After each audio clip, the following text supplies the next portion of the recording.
Hello and welcome to another Granblue Fantasy Versus video. Today, we've got a breakdown for Ferry.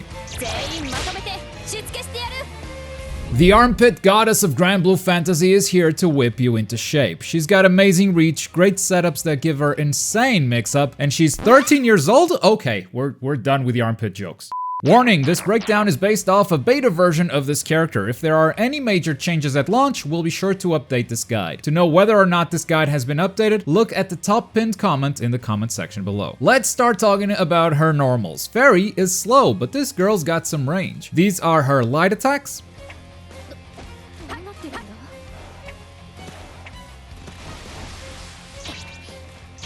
These are her medium attacks.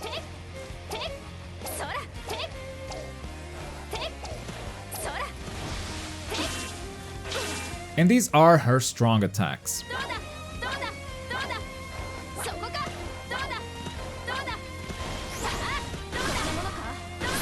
As you can see, some of her stuff covers most of the screen, so Ferry is able to control the stage from pretty far with her normals alone. Her unique action is the Iron Ball, which is this whip motion you can put at the end of the combos instead of a skill. While in the air, this turns into Spectral Dive, which is a dive kick. And if you hold up and the action button while in the air, Ferry can shoot her whip upwards and use her Ghost Swing. From Ghost Swing, Ferry can attack with any of her normals as she drops back down to the ground. So on top of it being a great ability to relocate to change positions, it's also good for some delayed overheads. Moving on to her skills, first up we've got the Dispense, with quarter circle forward and an attack button. Ferry throws her whip forwards, and if it connects with a character, they will be knocked down. You can drop the opponent in place, or by hitting back and an attack button, you can also pull them in closer. The light attack version is fast but short, the medium attack version is slow but covers almost the entire screen, and the heavy attack button is both fast and covers most of the screen but triggers that 8-second cooldown. You can confirm from a normal attack into this special, which gives you a knockdown. And from there's a ton of stuff you can do. It can be simply running away back into that optimal Ferry range where you can hit them with your whip, but they can't hit you. Or you go for some trap setups, which we'll talk about in a moment. Next up is Beppo, Sick 'em, with a Z motion and an attack button, also known as the Shoryuken motion. Beppo, who is this adorable spirit dog, comes out in an uppercut-like motion. The light attack version is pretty close to Ferry, but it's fast. The medium attack version has a bit more range and is only a bit slower in its activation, and the heavy attack version is once again pretty close to Ferry, but has more vertical range, and it also has invincibility. That's right. Despite this moving looking like a Shoryuken or Dragon Punch, DP, whatever you want to call it, it doesn't seem to have any invincibility unless you're using the heavy attack version. But remember, like most heavy attack versions of skills in this game, this does trigger an 8-second cooldown for the ability. Next up, we have the Tromba with quarter circle backwards and an attack button. Ferry makes a circle around her body using her whip, and that will damage the opponent. The light attack version is fast, the medium attack version is slower but deals more damage, and the heavy attack version is fast, deals damage, and gives you a wall bounce if you're close enough to the corner. But that also triggers that 8-second cooldown. This is probably your go-to ability for combo extensions, as it is the only skill from Ferry that can cause a wall bounce in the corner. Finally, we have GG, Get 'em, with down, down, and an attack button. Ferry throws this cute pet, cat, bunny? What the hell is that? Never mind, it's not cute anymore. That thing scares me.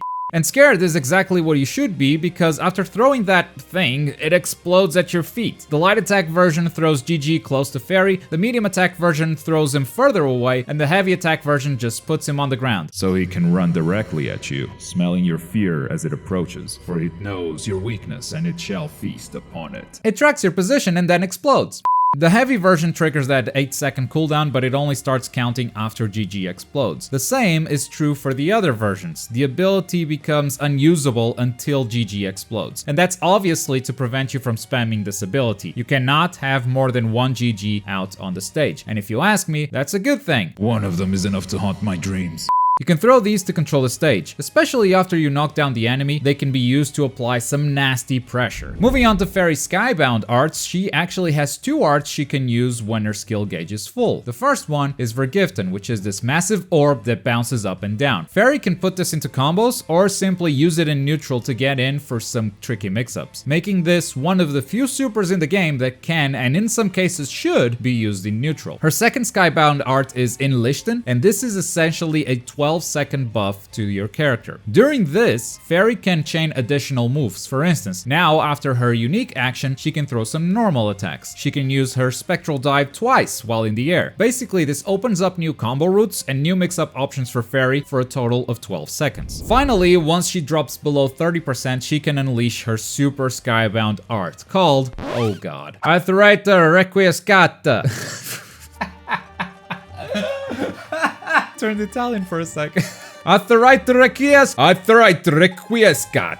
She attacks low with her whip, and if it connects, this whole cinematic plays out.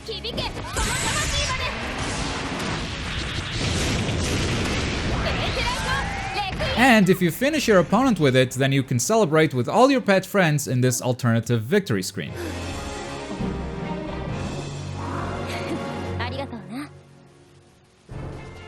And now that we know her moves, let's talk about how to use them. Coming out of the beta, Ferry was unanimously recognized as the best character in the build. She's not the most beginner-friendly character to play because of her slow normals, and she's got some tricky setups and mix-ups. But once you master those, she becomes incredibly scary. In neutral, throwing out GG can be dangerous, so your best option would be to keep your opponent in check with her long-range normals. For instance, her down medium covers a lot of the screen. It hits low, so if an opponent is trying to run up on you, he's gonna get caught. And from your down medium, you can confirm into your Dispense skill, knocking down the enemy, and whenever they're knocked down, that's the perfect time to call GG and set up your next pressure scenario. In the corner, Ferry is extremely scary despite her slow normals. You'd think her edge is in the mid screen where she's got all their range, where you can reach your opponent but they can't reach you. But if you get a setup in the corner, she can go for instant overheads because of the vertical range of that jumping light attack. So her high-low mix-up is off the charts. If you manage to catch your opponent in the corner, make sure to extend your combo using the Tromba. That's the only Ferry ability that causes a wall bounce. And from Tromba, you can go for that down medium and cause another knockdown with Dispense. And after a knockdown, you know what to do. Make sure GG haunts your opponent's dreams.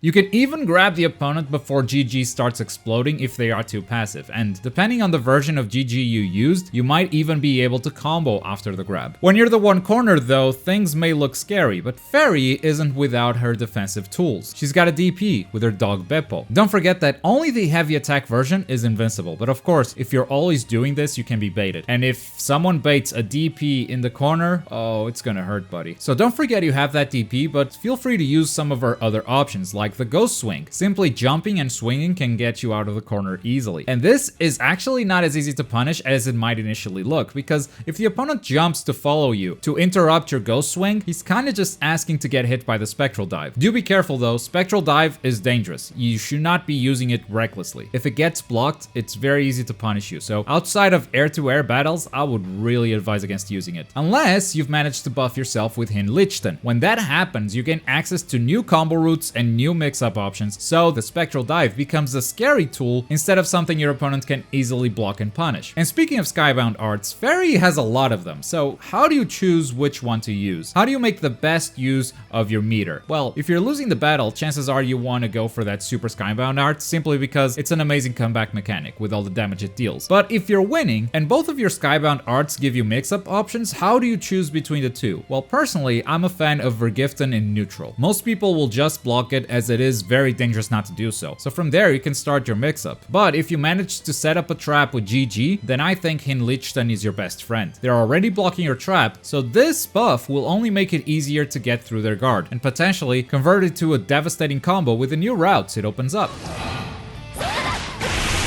Finish!